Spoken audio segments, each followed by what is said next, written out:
अग्नि, पृथ्वी, वायु, जल और आकाश, ये संपूर्ण ब्रह्मांड इन्हीं पंच तत्वों से निर्मित है और दिखाई देने वाला या अदृश्य रहने वाला जो कुछ भी हमारे सामने दिखाई देता है या फिर घटित हो रहा है, वह सब कुछ पंच तत्वों द्वारा ही रचित है। मानव शरीर जो कि इस सृष्टि का ही प्रतिरूप है और प्रत्यक्ष या फिर परोक्ष सभी प्रकार के मनुष्य पर पड़ने वाले प्रभावों के कर्ता यही पंच तत्व ही माने गए हैं। आत्मा और शरीर का संपर्क सूत्र एक मात्र मन ही है, इसलिए मनुष्य के समस्त सुख दुख को महसूस इस मन के द्वारा ही किया जा सकता है। नमस्कार दोस्तों, मैं हूं डॉक्टर आर.बी. धवन और इस नक्षत्र की श्रृंखला में हम बात करेंगे आपकी जन्म कुंडली में कौन सा नक्षत्र है जो किसी विशेष तत्व से संबंधित है। 5 तत्वों का खेल जिससे सारी सृष्टि चलायमान है और हर मनुष्य की अपनी जन्म कुंडली, जो उसके ग्रह हैं, जो उसके ग्रहों से संबंधित राशियां हैं, जो उसके ग्रहों से संबंधित नक्षत्र हैं। तो आपका जन्म का नक्षत्र, जिस नक्षत्र में चंद्रमा होता है वही आपका जन्म का नक्षत्र होता है। उस नक्षत्र से गणना करते हुए कितने नंबर वाला नक्षत्र पृथ्वी तत्व है, कितने नंबर वाला नक्षत्र वायु तत्व है, कितने नंबर वाला नक्षत्र अग्नि तत्व है, कितने नंबर वाला नक्षत्र जल तत्व है और कितने नंबर वाला नक्षत्र आकाश तत्व है। जी हाँ, हर एक की जन्म कुंडली में जन्म के नक्षत्र से आरंभ हो करके ये सभी नक्षत्र होते हैं।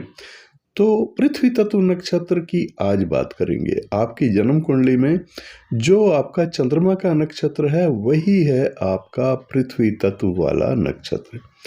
इस पृथ्वी तत्व वाले नक्षत्र को समझना जरूरी है।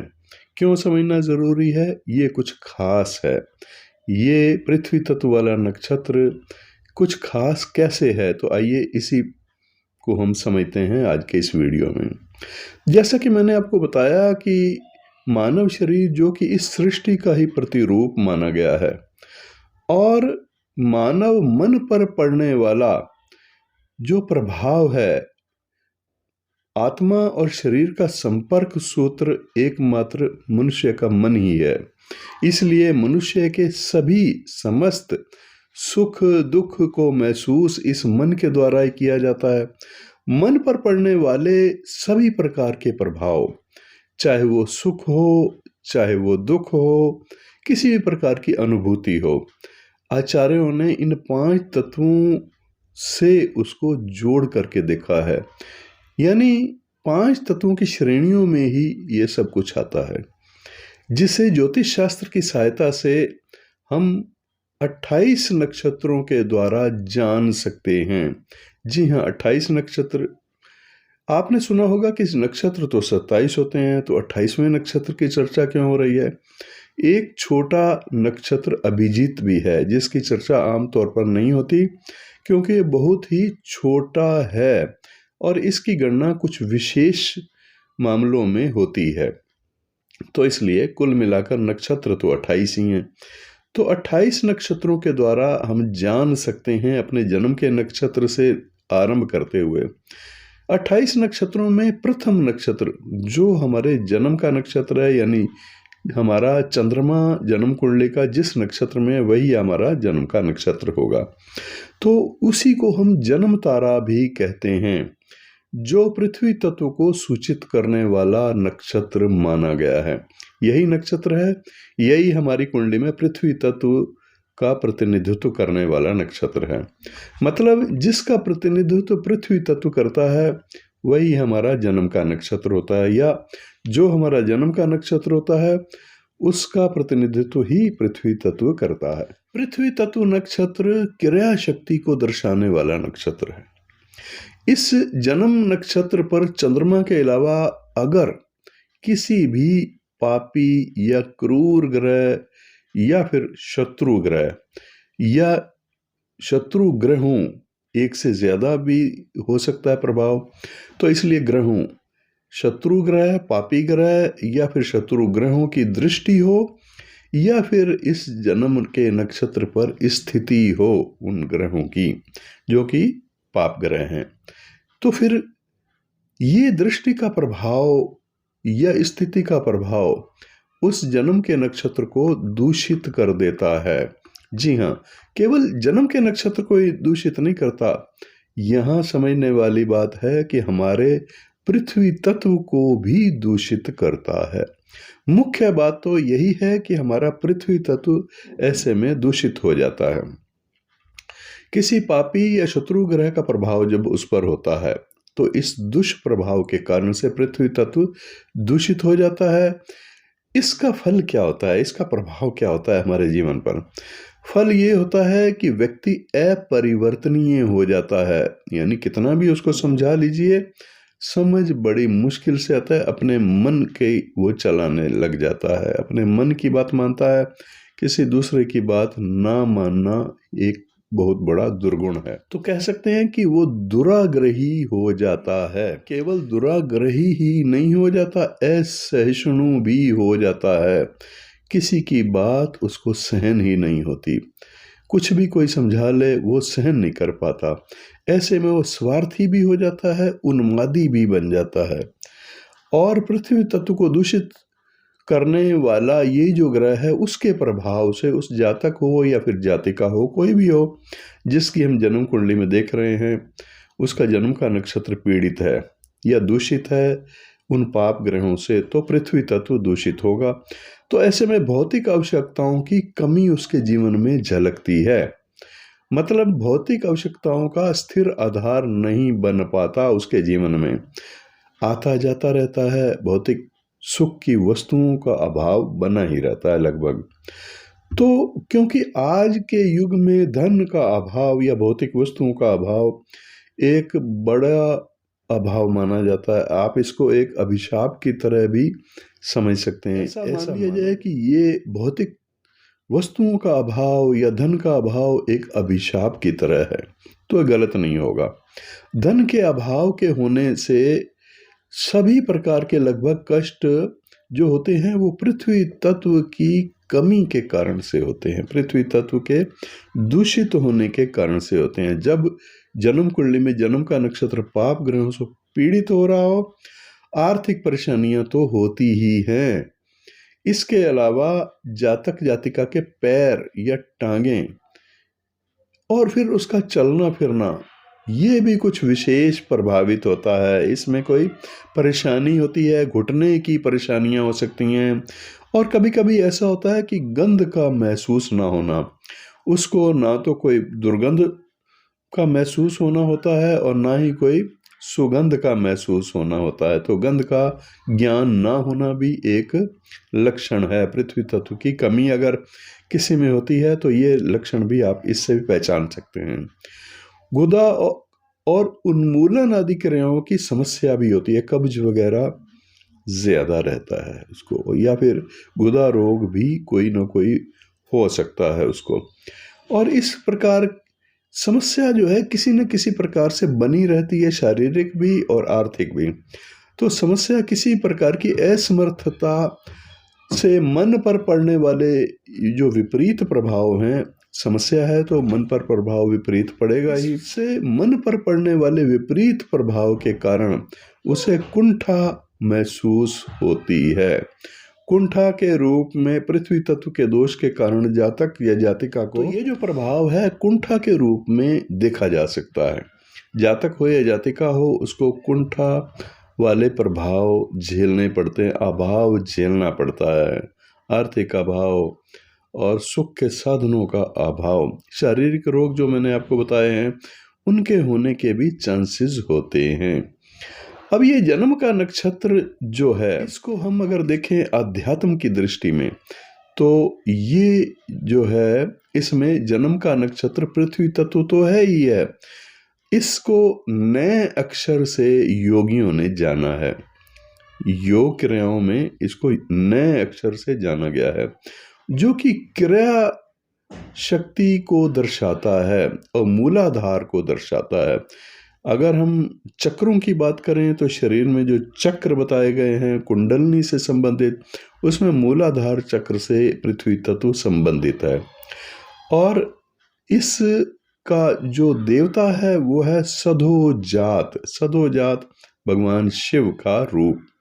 भगवान शिव के 5 रूप ही इस पंच तत्वों को नियंत्रित करते हैं या उन पर उनका नियंत्रण है। तो भगवान शिव के 5 रूपों का पूजा उपासना ये सब कुछ करने से ही इस समस्याओं का समाधान होता है। तो इसमें सधोजात रूप, और इस सधोजात रूप में भगवान शिव की पूजा आराधना करने के लिए कहा गया है। विद्वानों का कहना है कि अगर सृष्टि के कर्ता पंचानन शिव 5 मुख वाले पांचों जो तत्व हैं उन पर नियंत्रण रखने वाले, नियंत्रण करने वाले देव शिव भगवान, जिनके 5 रूपों में से हर रूप एक तत्व से संबंधित होता है। 5 तत्वों के अधिष्ठाता हैं भगवान शिव। ये वर्णन किया गया है अग्नि पुराण में। अग्नि पुराण देखिए या लिंग पुराण देखिए, उसमें आपको स्पष्ट रूप से इस सब का वर्णन मिलेगा। तो इन तत्व रूपों में और तत्व रूपों से संबंधित मंत्र भी बताए गए हैं। विद्वानों का ऐसा विश्वास है कि तत्व अगर दूषित हो रहा है किसी की कुंडली में, तो तत्व से संबंधित भगवान शिव के उस मंत्र पाठ करने से उस तत्व पर पड़ने वाले प्रभाव, दुष्प्रभाव कह सकते हैं, वो शांत हो सकते हैं, वो शांत हो जाते हैं। पृथ्वी तत्व के दोष के लिए कैसे, कौन सा मंत्र है और उसको निवारण कैसे करना है। अगर किसी का जन्म का नक्षत्र पीड़ित है क्रूर ग्रहों से, तो होता क्या है ये आपने समझा। अब उसके दोष का निवारण क्या है।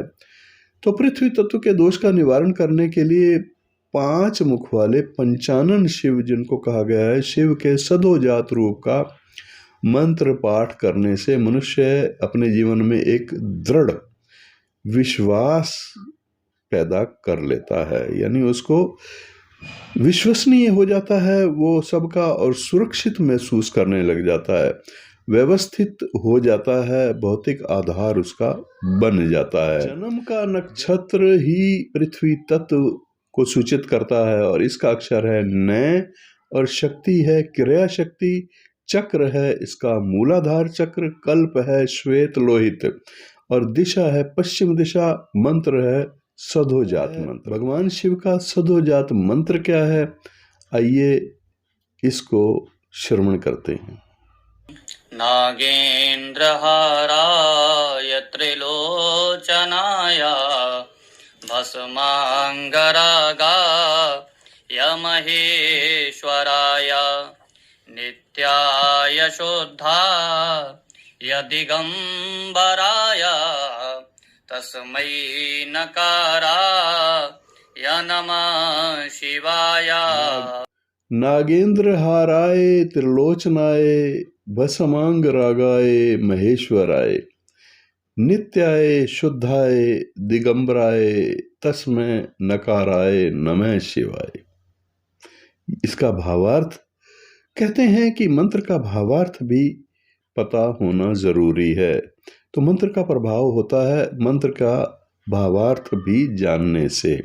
इसका भावार्थ है जो भगवान शिव नागराज वासुकी का हार पहने हुए हैं, 3 नेत्रों वाले हैं और भस्म को सारे शरीर में धारण किए हुए हैं। इस प्रकार महान ऐश्वर्य से संपन्न शिव नित्य अविनाशी और शुभ हैं। सभी दिशाएं जिसके लिए वस्त्रों का कार्य करती हैं, मतलब वस्त्र आदि की उपाधि से भी जो रहित हैं, ऐसे निर्वंचन उस नए नकार स्वरूप शिव को मैं नमस्कार करता हूं। एक मंत्र और है। इन दोनों मंत्रों में से किसी भी मंत्र का अगर जप किया जाए, उपासना की जाए, तो सधोजात स्वरूप की उपासना हो जाती है। दूसरा मंत्र श्रवण कीजिए। सद्यो जातं प्रपद्यामि सद्यो जाताय वै नमो नमः भवे भवेनाति भवे भवस्वाद्भवोद्भवाय नमः सधोजातं प्रपद्यामि सधोजाताय वै नमो नमः भवे भवे नाति भवे भवस्मा भवोद्भवाय नमः। इसका भावार्थ क्या है, आइए इसको जानते हैं। ये जो मंत्र लिया गया है यजुर्वेद से लिया गया है। यजुर्वेद से ये है और 8 कलाओं वाला श्वेत वर्ण वाला शांति कारक 35 अक्षरों से युक्त ये मंत्र भगवान शिव को समर्पित है और भगवान शिव के सधोजात रूप को समर्पित है। इसका भावार्थ है, सृष्टि में सर्वप्रथम जन्म लेने वाले सधोजात का मैं शरणागत अभिवादन करता हूँ। मुझे जन्मों के बंधन में ना बांधें और मेरा मार्गदर्शन करें। हे जन्मों के कर्ता, मैं आपको प्रणाम करता हूँ। इससे संबंधित जो भारत में स्थान है, जो मंदिर हैं, वो एकम्बेश्वर मंदिर हैं और कांचीपुरम तमिलनाडु में स्थित है इनका ये रूप। वैसे आप नेपाल में अगर पशुपतिनाथ मंदिर कभी गए हैं तो वहाँ भी आप ये 5 रूप देख सकते हैं। वहाँ का शिवलिंग पंच रूप भगवान शिव का वो लिंग विशेष महत्वपूर्ण है, विशेष महत्व रखता है। वहाँ भी आप इस मंत्र का बैठ करके कुछ समय अवश्य जप करें। अगर जन्म का नक्षत्र पीड़ित हो, मतलब आपका पृथ्वी तत्व दूषित हो, तो क्या प्रभाव होते हैं आज के वीडियो में आपने समझा। नेक्स्ट अगले वीडियो में हम समझेंगे वायु तत्व प्रभावित या पीड़ित हो किसी का, वायु तत्व पर प्रभाव हो अशुभ ग्रहों का, क्रूर ग्रहों का, तो क्या होता है और उसके लिए भगवान शिव के 5 रूपों में से किस रूप का मंत्र जप करना चाहिए, उसका दोष निवारण हो जाता है। कैसे होगा दोष निवारण, किस मंत्र का उपयोग करेंगे, आइए इसको समझेंगे हम इसी श्रृंखला में अगले वीडियो में। आज के लिए इतना ही। वीडियो अच्छा लगा तो आप ज़रूर लाइक और शेयर कर दीजिएगा। चैनल पर नए हैं तो सब्सक्राइब ज़रूर कर दीजिएगा। इस चैनल पर नक्षत्रों से संबंधित बहुमूल्य जानकारी, रेयर जानकारी आपको हमेशा मिलती रहती है। आपका जन्म का नक्षत्र कौन सा है, आपके जन्म के नक्षत्र का स्वभाव क्या है, ये भी आपको इसी चैनल पर मिलेगा। आप अपने जन्म के नक्षत्र से संबंधित वीडियो अवश्य देखिएगा। नमस्कार।